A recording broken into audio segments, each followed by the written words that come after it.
আসসালামু আলাইকুম। দেশ এবং দেশের বাইরে যে যেখান থেকে শুনছেন সবাইকে স্পোর্টস বাংলা আপডেট চ্যানেল থেকে জানাচ্ছি শুভেচ্ছা। চলে এলাম আরও কিছু নতুন আপডেট নিয়ে।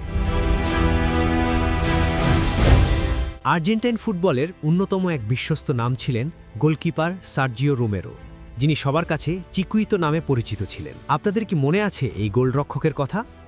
একসময় আর্জেন্টিনা জাতীয় দলে এই গোলরক্ষক ছিলেন মিস্টার ডিপেন্ডেবল। সেই সার্জিও রোমেরো অবশেষে বুটজোড়া তুলে রাখার সিদ্ধান্ত নিয়েছেন। ৩৯ বছর বয়সে ফুটবলকে বিদায় জানিয়ে তিনি এখন ডাগ আউটে কোচ হিসেবে নতুন যাত্রা শুরু করতে যাচ্ছেন। আর্জেন্টিনার গোলপোস্টের অতন্ত্র প্রহরী রোমেরোর অবসর নিঃসন্দেহে আর্জেন্টাইন ভক্তদের মন খারাপ করে দেবে। স্মৃতিতে রয়ে যাবে এই রোমেরোর অসংখ্য সেফ আর লড়াকু মনোভাবের গল্পগুলো।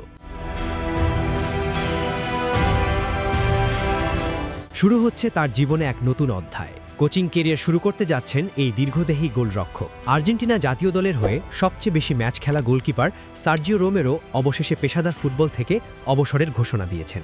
আর্জেন্টাইন সংবাদ মাধ্যমগুলো জানিয়েছে, রোমেরো কেবল অবসরই নিচ্ছেন না, বরং তিনি ইতিমধ্যে কোচিং কেরিয়ার জোরেশোরে শুরু করার জন্য তার নিজস্ব কোচিং স্টাফও চূড়ান্ত করে ফেলেছেন। অর্থাৎ খুব শীঘ্রই আমরা তাকে কোনো ক্লাবের ডাগ আউটে মাস্টার মাইন্ড হিসেবে দেখতে পাব। কেন এবং কিভাবে এই অবসরের সিদ্ধান্ত নিলেন সার্জিও রোমেরো? কেরিয়ারের শেষ বেলায় রোমেরো তার প্রিয় ক্লাব রেসিংয়ে ফাকুন্দো কাম্বেসেসের ব্যাকআপ গোলকিপার হিসেবে খেলার ইচ্ছা প্রকাশ করেছিলেন, কিন্তু রেসিং তাকে দলে না নেওয়ায় তিনি অবসরের চূড়ান্ত সিদ্ধান্ত নিয়ে নেন। তার কেরিয়ারের শেষ ম্যাচটি ছিল আর্জেন্টিনোস জুনিয়র্সের বিপক্ষে কোপা আর্জেন্টিনার একটি লড়াই। আর্জেন্টিনার জার্সিতে রোমেরোর উজ্জ্বল পরিসংখ্যান আপনাকে অবাক করে দেবে। ৩৯ বছর বয়সে এই গোলকিপার আর্জেন্টিনার ফুটবল ইতিহাসে এক অনন্য নাম। তার অর্জনের ঝুলিতে কি রয়েছে চলুন জেনে নেই। আর্জেন্টিনার ইতিহাসে সবচেয়ে বেশি ৯৬টি আন্তর্জাতিক ম্যাচ খেলার রেকর্ড তার দখলে। শুধু তাই নয়, জাতীয় দলের হয়ে সর্বোচ্চ ৪৭টি ক্লিনশিট রাখার রেকর্ডটিও তিনি নিজের করে রেখেছেন।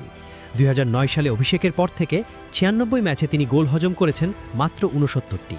এছাড়াও রোমেরোকে আর্জেন্টাইন ভক্তরা সারা জীবন মনে রাখবে ২০১৪ বিশ্বকাপের সেমিফাইনালে নেদারল্যান্ডসের বিপক্ষে তার সেই বীরত্বপূর্ণ পারফরম্যান্সের জন্য। টাই ব্রেকারে দুটি পেনাল্টি সেভ করে তিনি আর্জেন্টিনাকে বিশ্বকাপের ফাইনালে তুলেছিলেন। পেনাল্টি শুটআউটে কার্যদর্শিতার কারণে তাকে পেনাল্টি স্পেশালিস্ট হিসেবে গণ্য করা হতো। তার কেরিয়ারের বড় অর্জনগুলো হচ্ছে ২০১৪ বিশ্বকাপে রানার্স আপ হয়েছিলেন, ২০০৮ অলিম্পিক গেমসে স্বর্ণপদক জয় করেছিলেন, ২০০৭ ফিফা অনূর্ধ্ব ২০ বিশ্বকাপে চ্যাম্পিয়ন হয়েছিলেন সার্জিও রোমেরো, কোপা আমেরিকা ২০১৫ এবং ২০১৬ সালে রানার্স আপ হয়েছিলেন। ২০১৪ বিশ্বকাপে ডাচদের হৃদয় ভেঙে দেওয়া সেই দুটি সেভকে আপনারা কখনো ভুলতে পারবেন? এই গোলকিপারের খেলা আপনার কেমন লাগতো? কমেন্ট বক্সে জানান আপনাদের মতামত। আপাতত এই পর্যন্তই। সবাই ভালো থাকুন, সুস্থ থাকুন, নিরাপদে থাকুন, এই প্রত্যাশায় আল্লাহ হাফেজ।